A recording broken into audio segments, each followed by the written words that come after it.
Here we go.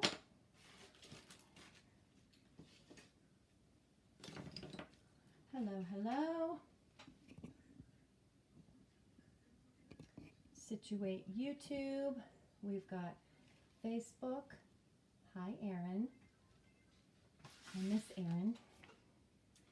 So I'm here today. We have so many ideas for Christmas kits, some of which we've had in our workshop catalog for a while. And we just decided the holidays are crazy enough, let alone try to get to a workshop. So, and that goes for both of us. So for a lot of people, you know, even if we have an open workshop, some people will want to come and do a gift.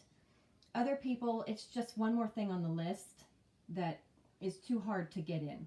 And for us, like, we're down to one possible date left in December to have some kind of workshop, and we're going to be asking for feedback on that shortly. But I figured we would try to pull some things that we either already have in the catalog as kits, or we would, well, we have some ideas for some new stuff. So today I'm going to show you how to make, and we've done this in a workshop before, but we had to slightly adjust our size a little bit because we're not using the wood that we used to use anymore. But I thought I would show you how we do this reindeer kit. It's just a little bit different than the way we normally paint our signs. Before I do that, I want to ask if you're watching on Facebook. So I'm trying to do YouTube. And actually, for those of you that watched my last live and I was talking about how technology is such a pain in my butt, knock on wood, my iPad is working now. It's decided that it's going to let me take pictures. See, I knew it should have been letting me last time. I don't know why. It decided, it said that it was full, but I've got that iCloud storage. I'm like, it should be letting me take videos. Today it decided it was going to let me. So I don't know. So knock on wood, let's hope it keeps working. But I want to pull a name from a hat here, or from a bag. So if you don't subscribe to our email newsletter, which comes out every Tuesday, sometime in the morning, sometime before noon, what we do is, one, we give you all of the, like the workshops. We give you the information about Boxed Up. We have a featured follower or a community or an event that we're trying to give some attention to. And we have information about the blog, the post that I have for the blog that week. If you reply to that email, I always post on Tuesday sometime like shortly after noon with a question that you could only answer if you got that email or if you read that email. And if you reply to the email with the answer to that question, your name goes into a drawing every week that you do that for that month. So I'm going to pick, and I didn't announce that I was going to do this, so I'll probably have to tag the person. But I'm going to pick the winner for November, which is Miss Deb Barron. I know that's backwards, but Miss Deb Barron, you are the winner, so I will be tagging Deb for her $25 gift card to our online shop that she can use when she decides she would like to. So congratulations, Deb. Thank you for participating. And if you aren't on our email list already, you can do that by going to lauraklieberhome.com, and it's right there on the main page. It's not something you do in Shopify or in our shop. It's not something you do in the order and shop. There is a place that you can add your email, but if you want to get on the newsletter list, you want to go to lauraklieberhome.com and look on the main page. There's a place to enter your email, or go to the workshops page and there's a place to enter it. And you always get a coupon code. Every week you get a coupon code. You only get it in the newsletter. Something every week. Okay, so I probably should show you this. I don't have a completed sign because all of the ones that we had last year were sold already, and I haven't had a chance to make one ahead of time for you to see. Hi, Amy. But this is a reindeer, and it says, "May your days be merry and bright." And I apologize, it's backwards. It may not be backwards for YouTube, but it's going to be backwards for Facebook. Now, this is a little different than our typical stencils. This is what's called the reverse method. We call this the reverse method. So if you notice, all of this outer part of the vinyl stencil has been removed, and that's why this isn't sticking very well. All the stencil is this outline of the reindeer.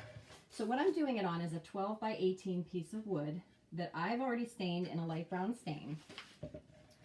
And when we put this in as a kit, which won't be until either later tonight or tomorrow sometime when Darcy has a chance to go back and grab this video and make the listing. We're going to offer a couple different things. So the first thing I'm doing is turning this over. I'm going to turn YouTube down a little bit so you can see. I'm turning it over and I'm very slowly peeling off the back. That's nothing new. That's what we do always with our stencils. And you want to go slow because there's little details in here that can come up with that, and you don't want that to happen. So let's turn you down just a little bit too. Oh, and if you're watching on Facebook, if you wouldn't mind hitting the share button, that would be awesome. That gets other people to be able to see it. And if you watched the letter blocks video at the end of last week, we got a lot of orders for those letter blocks. I actually had to disable that on the site for a little bit because we started to have some issues. So that will be up and running probably around the same time as this listing gets in there. But we will have that back on the site soon. So what I'm doing now is laying this out just gently on the background. It's not really something you have to worry too much about being perfectly straight because of it's got this fancy font in here, and there's really nothing that your eye would be drawn to saying, oh my gosh, that's not straight. So I apologize, YouTube, you can't see me. That's probably a good thing. So I'm going to press this on now. I wanted to make sure that it was on the board completely. I'm going to press it on, and then just like we do with our regular stencils, we'll pull this off. But again, we got to go very slowly. And if any of these pieces of vinyl start to come up with that transfer paper, then just backtrack, press it back down, and then start over again. Or start moving again. Hello, ladies. Thank you for being here. See, like that little piece of the U or the O you may not see. Just got to go slow. Backtrack, press it back down. If you try to whip this off like real quickly, you're liable to take a lot of the lettering with it. Okay, then we don't need that anymore. So here's what it looks like. So you have this reindeer on here. So I have my background stained in a light brown because I want my deer to be the stain color. Rather than paint the reindeer in a brown, I want it to actually be the stain color. So what I'm going to put some white. I have a chip brush. It's one of these. And I will put some white on the plate here. This is called dry brushing. So I will dip the paintbrush into the paint and dab most of it off. I don't want a lot on the brush. I'm going to dab most of it off, and you can play with this. It's better to go light than heavy. You can always add more paint, but you can't take paint off. So I'm actually just going to start gently taking these long strokes with very little paint on the brush over the whole stencil. So what this is going to do is create like a snowy look, a snowy effect over the brown reindeer, and the reindeer would be, the brown would be the stain. So I'm just gently going over everything, and then I can always go back and add more. But it really doesn't take a whole lot of time.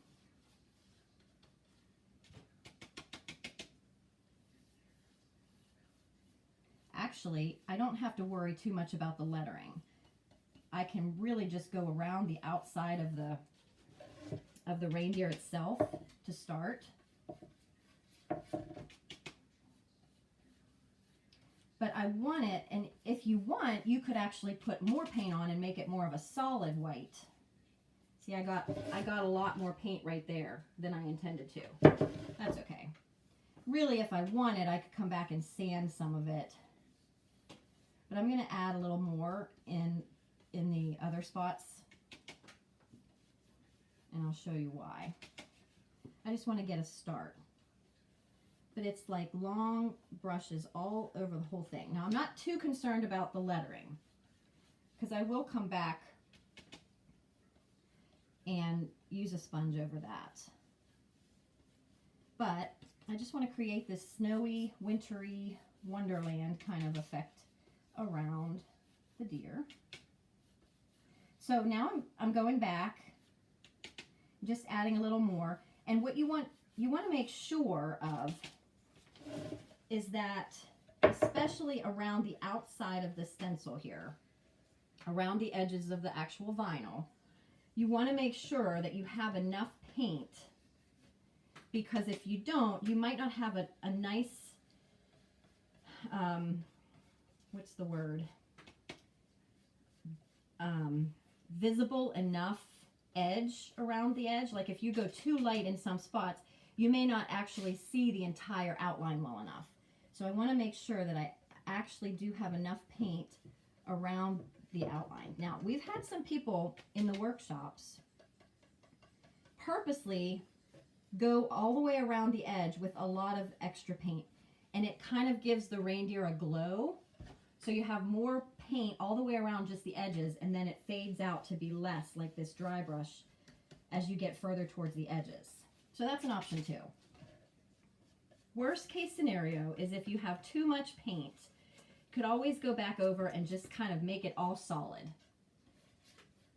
And then if you wanted, you could take some sandpaper and distress it a little bit to kind of get back your rustic look. But that's all I'm doing. I think I have enough around the edges to make sure that there is an outline there, a good reindeer outline. But I'm going right over it. And I made sure that it was pressed down well before I did this. Now I'm also, this is up to you. I'm going all the way around the edges too. But you don't have to, that's up to you. But the dry brush technique just kind of gives it that wintry, snowy look.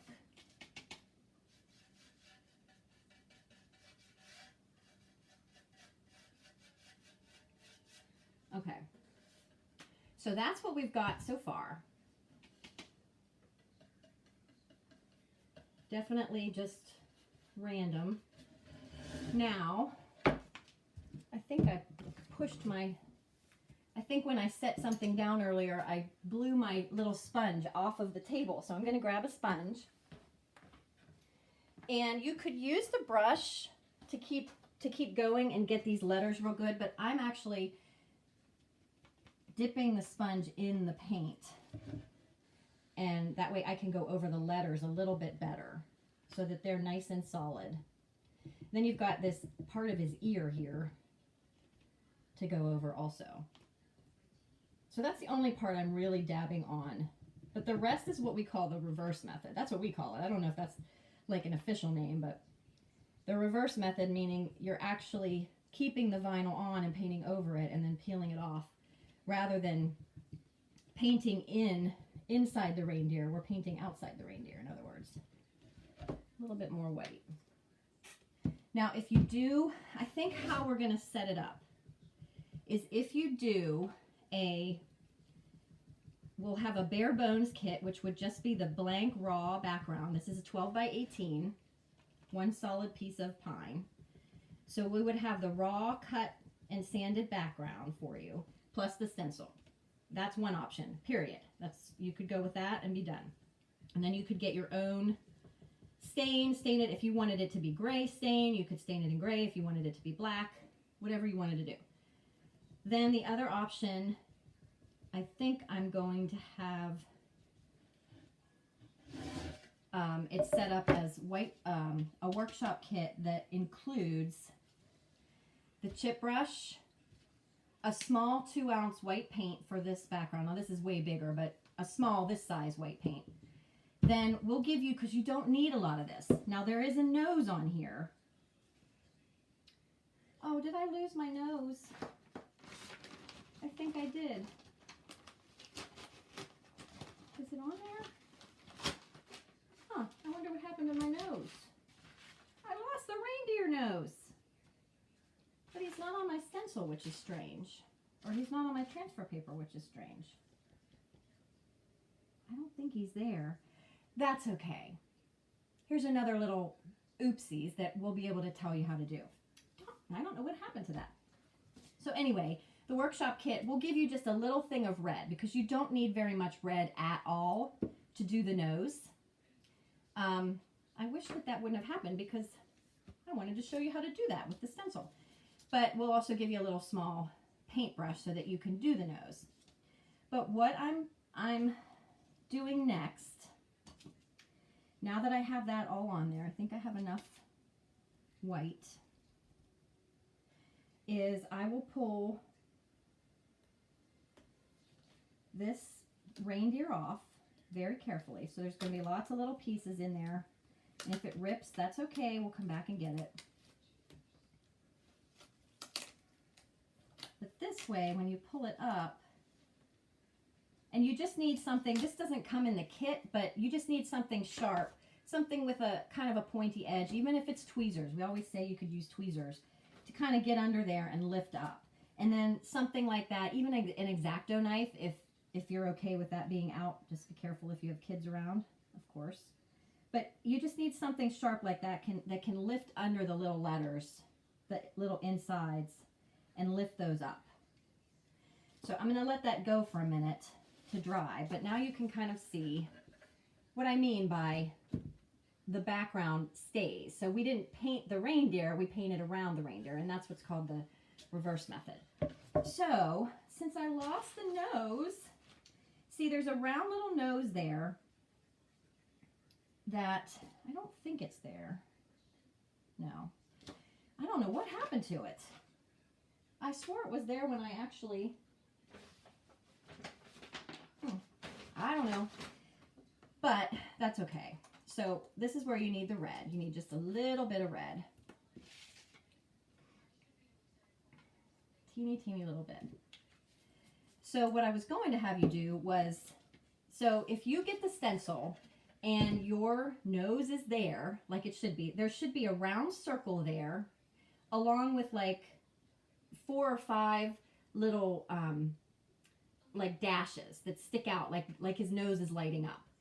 And those would all be filled in, or the vinyl would still be there, but you would be able to see the cutout line. So at this point, I would say peel up the nose and peel out all those little dashes that form the light, and then take your red and just fill them in. But since mine aren't there, I'm gonna have to try to be free-handed here. So I'm just gonna draw a circle with the red, but you still would have had to fill in the circle by hand with this paintbrush. So it's not a huge deal. It's just that the circle was perfectly made and it was the right size and everything. And I'll have it overlap the brown just a little bit. So if for some reason you have the same problem as me and your nose is missing, then that's all you would do. You just add a little nose on the front. Couple coats if you need it. If you can see through it too much, just a couple coats. This is what I mean. You need like such little bit of red that we'll just put like a little container. We'll fill a little dollop in a little container for you to do that. And then here's the test. So I think there were 4 or 5. So they were just like these little dashes like that. So it really doesn't matter. If you have one of these angled brushes like we would give you in the workshop kit, it kind of makes it easy.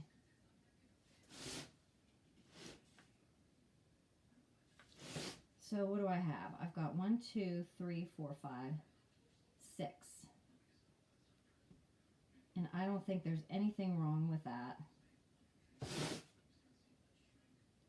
It might even be easier. So, there. So there you have his little sparkle nose. And I probably should have made this one go a little straighter, but whatever. So that's really all it is. All I have to do now is go back in and get these little insides and let her dry. I think there's an inside to his ear also. And then all these little things. I like to let these dry a little bit just because it's easier to work with since I use my finger. I lift underneath with the tool, whatever sharp thing I'm using, and then I kind of lay my finger on top to get it up. But that way you're giving it a little bit of time to dry. Oh, and that reminds me. I peeled my stencil off pretty much right as soon as I was done painting the white. So I would never really suggest letting the paint dry. A lot of people are tempted to let the paint dry completely before you pull the stencil off because it's nerve-wracking to work with a stencil when you've got wet paint on it. And I get that. But the problem is if you let the paint completely dry or dry too long, it can adhere to the edges of the paint itself, or the stencil itself, and then when you go to pull the stencil off, you pull the paint, you pull the lettering, the painted letters off with it. And we don't want that. So I always recommend pulling the stencil off while it's still somewhat wet. I like to pull it off as soon as I can. But if you're nervous about it, sometimes it can take two people. Like if you have somebody to hold the board down or somebody to hold part of the stencil while you're lifting the other part off, then it's not so bad. So I guess I did okay with my little nose thingies. That bottom one should have been a little bit pointed towards the center better, but you know what? It's handmade, right? So, and you could always add your own, you could add snowflakes if you had some kind of stencil that you wanted something wintry. You could add that, but that's pretty much it. So this is our latest kit, and we will get it listed.